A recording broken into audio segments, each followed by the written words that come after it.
Hello students, this is our 14th chapter Ecosystem and Energy Flow.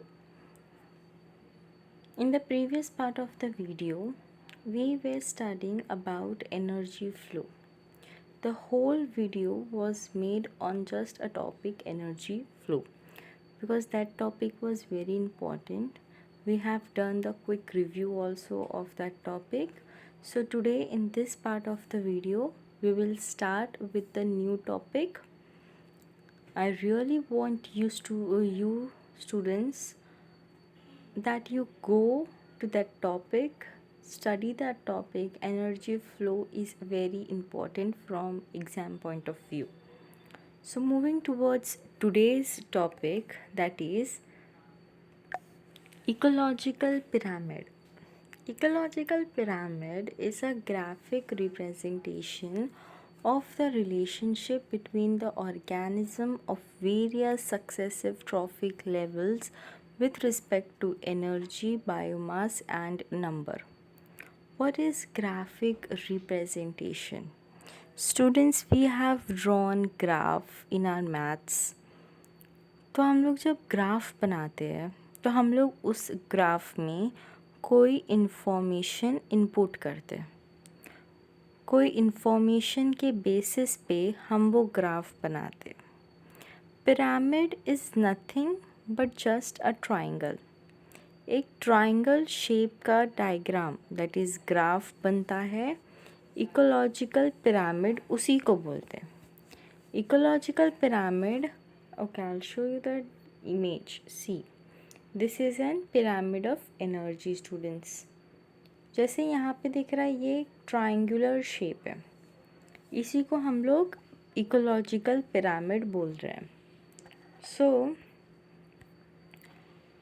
ecological pyramid is a graphical representation of the relationships between the organism of various successive trophic level with respect to energy. अभी हम लोग जो diagram देखे वहाँ पे various trophic levels थे, अलग अलग ट्रॉफिक लेवल थे with respect to energy, biomass and number. Clear with this? वहाँ पे एनर्जी थी, फिर बायोमास था, फिर नंबर था. What is pyramid? Pyramid is a structure which has broader base that gradually narrows upward, forming an inverted cone-like structure. Pyramid एक ऐसा structure है जिसके आजू बाजू बॉर्डर बेस है. उसका जो बेस है वो ब्रॉडर है, बहुत ज़्यादा ब्रॉड है. उसका जो बेस है वो बहुत ज़्यादा ब्रॉडर है. दैट ग्रेजुअली नैरोज अपवर्ड, और जैसे जैसे ऊपर की तरफ वो बढ़ता है वो नैरो होते जाता है, जैसे कि हमारे ट्राइंगल में होता है. बेस काफ़ी ब्रॉड है और जैसे जैसे नैरो होता है वैसे वैसे वो एक कोन लाइक स्ट्रक्चर बनते जाता है. I'll repeat this. Pyramid is a structure which has broader base that gradually narrows upward, forming an inverted cone-like structure. This concept was developed by C. Elton in 1927. ये concept निकाला था सी Elton ने 1927 में. Clear with this? Moving to the next topic, moving to the next paragraph. The base of each pyramid represent the producer or the first trophic level, while the apex represents tertiary or top level consumer. Very easy. जो base होता है pyramid का वो हमारे producers हैं जो कि खाना प्रोड्यूस कर रहे हैं, जो कि कौन है? प्लांट्स हैं. The base of each pyramid represent the producer या फिर फर्स्ट ट्रॉफिक लेवल, या फिर एक कौन से इससे इनका जो रिलेशनशिप है वो स्टार्ट हुआ है. That is first trophic level, या तो वो उसका प्रोड्यूसर को दिखाती है, रिप्रेजेंट्स द प्रोड्यूसर, और the first trophic level while the apex, जो उसका अपेक्स है, इट रिप्रेजेंट्स टर्शियरी और टॉप लेवल कंज्यूमर। उसका अपेक्स जो है वो टर्शियरी है, मतलब वहाँ पे टर्शियरी कंज्यूमर्स है या फिर हर्बीवोर्स है, और वो एकदम टॉप लेवल का कंज्यूमर है, मतलब वो होली फुल्ली डिपेंडेंट है on the producers. Any calculation of energy content, कोई भी कैलकुलेशन हो जहाँ पे हम लोग एनर्जी कंटेंट कर रहे हैं, बायोमास और numbers has to include all organism at that trophic level. I'll repeat students. Ecological pyramid क्या है? Ecological pyramid is a graphic representation of the relationship between the organism of various successive trophic level with respect to energy, biomass and number. Pyramid is a structure which has broader base. उसका जो base है वो broad है, that gradually narrows upward forming an inverted cone like structure. This concept was developed by C. Elton in 1927. Now the base of each pyramid represents the producer or the first trophic level. जो base होता है हर pyramid का वो क्या represent करता है? Producers को या फिर पहले ट्रॉफिक लेवल को, while the apex represents tertiary or top level consumer. Any calculation of energy content, biomass or number has to include all organism at that trophic level. Clear with this? Moving to the next slide. The base of each pyramid represents the producer or the first trophic level, while the apex represents tertiary or top level consumer. तो हम लोग ने अभी पीछे पढ़ा, any calculation of energy content, biomass or numbers has to include all organism at the trophic level. Clear with this?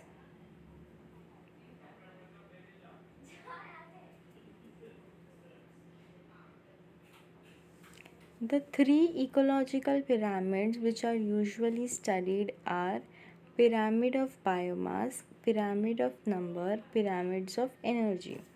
ये बहुत ही common pyramids है, इकोलॉजी पे बेस्ड है, हमारे इकोसिस्टम पे बेस्ड पिरामिड है तीन, जो कि बहुत ज़्यादा इम्पॉर्टेंट है, और स्टडी जब हम करते हैं तो हम लोग यही तीन पिरामिड के बारे में ज़्यादा पढ़ते हैं. पहला है pyramid of biomass, pyramid of numbers and pyramids of energy. So the three ecological pyramids which are usually studied are pyramids of biomass, pyramids of numbers and pyramids of energy. Then students, the relative number of individual per unit area at different trophic level. Relative number of individual, जितना relative number of individual रहेगा per unit area concentrate at different trophic level. जो अभी हम लोग ने pyramids में different level study किए थे वो है different trophic level, constitutes the number pyramids of biomass per unit area. Is biomass pyramid and of amount of accumulated energy per unit area is energy pyramid. I'll repeat, biomass pyramid और energy pyramid के बारे में definition दिया. Okay students, the relative number of individual per unit area at different trophic level constitute the number pyramid of biomass per unit area. ये हो गया हमारा biomass pyramid end of amount of accumulated energy per unit area. Amount of accumulated energy per unit area is energy pyramid. Biomass के लिए biomass pyramid, energy के लिए energy pyramid. In most well balanced ecosystem, अगर सबसे ज़्यादा well balanced ecosystem है, all the pyramid of number, energy and biomass are upright. अगर well balanced ecosystem है, एकदम अच्छे से बैलेंस्ड हुआ है इकोसिस्टम, तो जितने भी पिरामिड है, all the pyramid of number, energy and biomass are upright. वो एकदम स्ट्रेट रहेंगे, अपराइट रहेंगे, बिकॉज इनमें इक्वालिटी होना ज़रूरी है. जितना नंबर ऑफ बायोमास है उतना ही नंबर ऑफ एनर्जी और उतना ही number of numbers, pyramid of numbers होने चाहिए. अपराइट का मतलब क्या है? That is producers are more in number and biomass then the herbivores. Producers जो है वो ज़्यादा होंगे नंबर में and biomass then the herbivores. And herbivores are more in number and biomass than the carnivores. There are exceptions to this.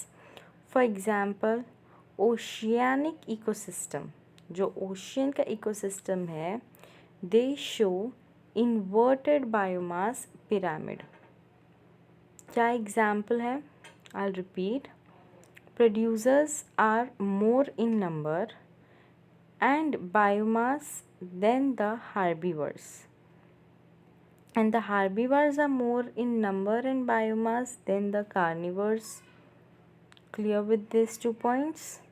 और इसका एक exceptional case ये है कि जो ओशियानिक इकोसिस्टम है, that show inverted biomass pyramid. Moving to the next slide. ये है pyramid of energy is always upright. Energy की पिरामिड है ये, जो हमेशा अपराइट मीन्स स्ट्रेट होता है and it can never be inverted. ये कभी भी उल्टा नहीं होगा. Because of what? Because when energy flows from a particular trophic level to the next trophic level, some energy is lost, always lost as heat at each step.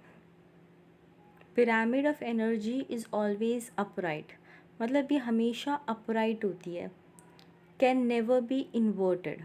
ये चीज़ कभी भी inverted नहीं होगी, उल्टी नहीं होगी, क्योंकि when energy flows, जब energy flow होती है from a particular trophic level, एक पर्टिकुलर ट्रॉफिक लेवल से जब एनर्जी फ्लो होती है to the next trophic level, तो हम लोग ने पिछले वीडियो में एनर्जी फ्लो वाले वीडियो में पढ़ा था कि 10% एनर्जी ही आगे पास होती है 10% लॉ में.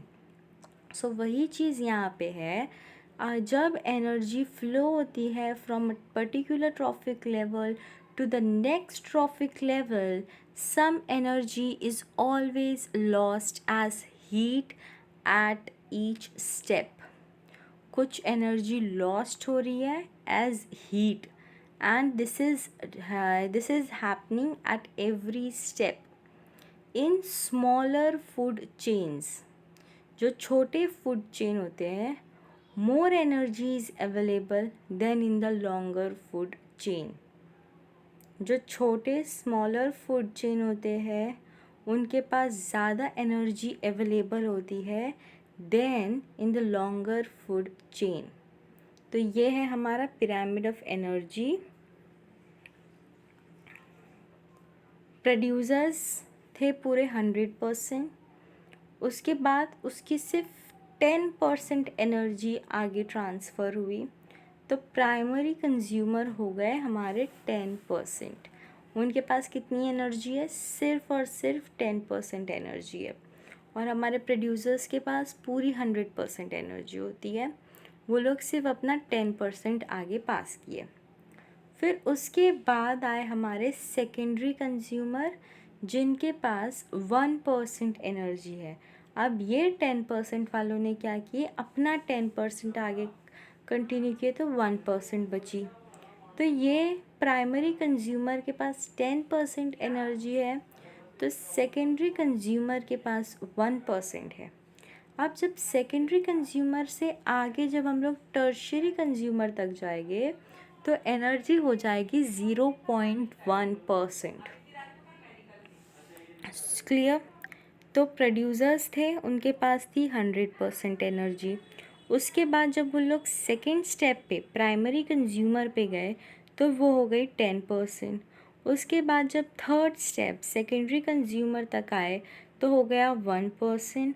उसके बाद जब सेकेंडरी से टर्शियरी कंज्यूमर तक आए, तो वो हो गया 0.1%। ये है pyramid of energy. This is very important students, ये एग्ज़ाम में ड्रॉ करना ही होता है। Moving to the next slide.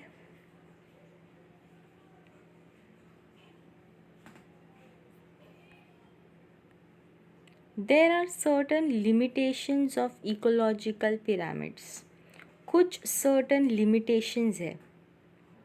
So students, there are certain limitations of ecological pyramid. It assume a simple food chain, sometimes that almost never exist in nature. It assumes a simple food chain. Ecological pyramid क्या कर रहा है, एक simple food chain को assume कर रहा है, जो कि नेचर में हमेशा अवेलेबल नहीं होता, या तो it never exist. It assumes a simple food chain, something that almost never exists in nature. It does not accommodate a food web. उसके पास वो फूड वेब को accommodate नहीं कर रहा, वो फूड वेब को जगह नहीं दे रहा. Moreover, saprophytes are not given any place in ecological pyramid. Saprophytes के पास कोई प्लेस ही नहीं है हमारी इकोलॉजिकल पिरामिड में, even though they play a vital role in the ecosystem. Ecosystem में सेप्रोफाइट का बहुत ज़्यादा इम्पॉर्टेंट रोल है, बट फिर भी हमारे पिरामिड में, इकोलॉजिकल पिरामिड में उनके बारे में कोई जिक्र ही नहीं है. Saprophytes are not given any place in the ecosystem. Moving to next, a given species may occupy more than one trophic level in the same ecosystem at the same time. एक जो given species है, अगर हम लोगों ने कोई एक species की बात की है, तो वो species occupy करेगा more than one trophic level in the same ecosystem at the same time. For example, a sparrow is a primary consumer when it eats seed, fruit, peas, and a secondary consumer when it eats insects and worms. Clear with the example, students? क्या बोल रहा है? A given species may occupy more than one trophic level. ऐसे बहुत सारे ecosystem है जो एक से ज़्यादा ट्रॉफिक लेवल कंटेन करते हैं, बट उन लोगों के लिए भी सेम ही जगह अलॉट हुई है हमारे पिरामिड में. अ गिवन स्पीशीज में occupy more than one trophic level in the same ecosystem at the same time. और एग्जांपल दिया है हमारे स्पैरो का. स्पैरो तो प्राइमरी कंज्यूमर हो गया जब वो सीड, फ्रूट, पीस मतलब प्लांट्स खाया, और पर स्पैरो तो इंसेक्ट भी खाता है, वर्म्स भी खा लेता है. तो अब स्पैरो ही, सेम स्पैरो, जब वो सेम स्पैरो प्राइमरी कंज्यूमर था, अब वो सेम स्पैरो सेकेंडरी कंज्यूमर बन जाएगा जब वो इंसेक्ट और वर्म्स को ईट करेगा.